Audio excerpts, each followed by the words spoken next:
ఆడియన్స్లోని మీడియాలో నుంచి క్వశ్చన్ వస్తుందని మేము ఎక్స్పెక్ట్ చేసాం, ఇప్పటివరకు రాలేదు. చెప్తాం, రాజస్థాన్లో బుల్లెట్ బాబా అన్న ఒక టెంపుల్ ఉందండి. ఆ బుల్లెట్ బాబా టెంపుల్ 1980s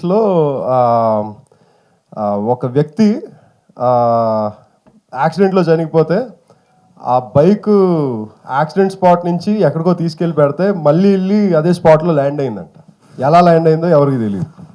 రెండో రోజు మళ్ళీ ఆ బండిని తీసుకెళ్ళి పోలీస్ స్టేషన్లో పెడితే మళ్ళీ అక్కడికే వచ్చిందంట. ఎలా వచ్చిందో ఎవరికి తెలియదు. ఎంక్వైరీ చేస్తే పోలీసులు బండి దానంతకు దానే వెళ్ళడం చూశారంట. ఇది నిజంగా జరిగి ఇన్నేళ్ళు అయింది. ఇప్పుడు 2025లో ఉన్నాం. ఇంకా ఆ గుడి ఒక పెద్ద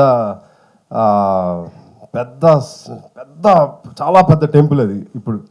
సో ఆ టెంపుల్ గురించి మనం ఇప్పటివరకు మన ఆంధ్రాలో మనం ఇప్పటివరకు మనకు తెలీదు.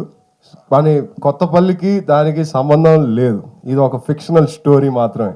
సో ఆ గుడి వెనకాల కథ ఏమై ఉంటుందా అని తెలుసుకోవాలంటే మీరు కొత్తపల్లిలో ఒకప్పుడు చూడాలి. థ్యాంక్ యూ సో మచ్ అండి. కొత్త పరిచయం అయినా సరే ఈ సినిమాని ఆదరించి నాతో కనెక్ట్ అయ్యి రామకృష్ణ పడిన బాధలు, వాడు చేసే చేష్టలుకి నవ్వుకొని, వాడి మీద నవ్వుకొని లాస్ట్కి వాడితో కనెక్ట్ అయ్యి ఆలోచించారు. వాడి ఇంట్రోస్పెక్షన్ని మీరు రిలేట్ అయ్యి నాకు చాలా కమెంట్స్ వచ్చాయి, చాలా రియాక్షన్స్ వచ్చాయి, చాలా మెసేజెస్ వచ్చాయి, అన్నీ విన్నాను.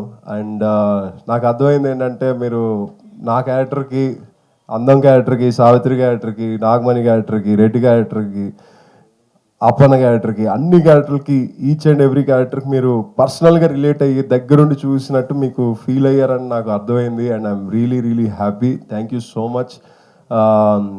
కొత్త ఫేసెస్ అన్న విషయం మీరు పక్కన పెట్టి మీ ఇంట్లో వాడిగా మమ్మల్ని అందరినీ యాక్సెప్ట్ చేసి ఆదరించారు. Thank you so much. And ఈ సినిమాని మీ ముందుకు తీసుకొచ్చిన ప్రవీణ పరుచూరి గారు ఇలాంటి సినిమాలు ఇంకా ఎన్నో తీయాలని, అలాగే ఈ సినిమాని మీకు ప్రజెంట్ చేస్తున్న రానా దగ్గుబాటి గారు ఇలాంటి సినిమాలు ఇంకా ఎన్నో సపోర్ట్ చేయాలని నేను కోరుకుంటున్నాను. అలా కోరుకోవాలంటే మీరు థియేటర్కి వచ్చి ఇంకా సినిమాని సపోర్ట్ చేయాలి. So please support Telugu cinema. Thank you so much.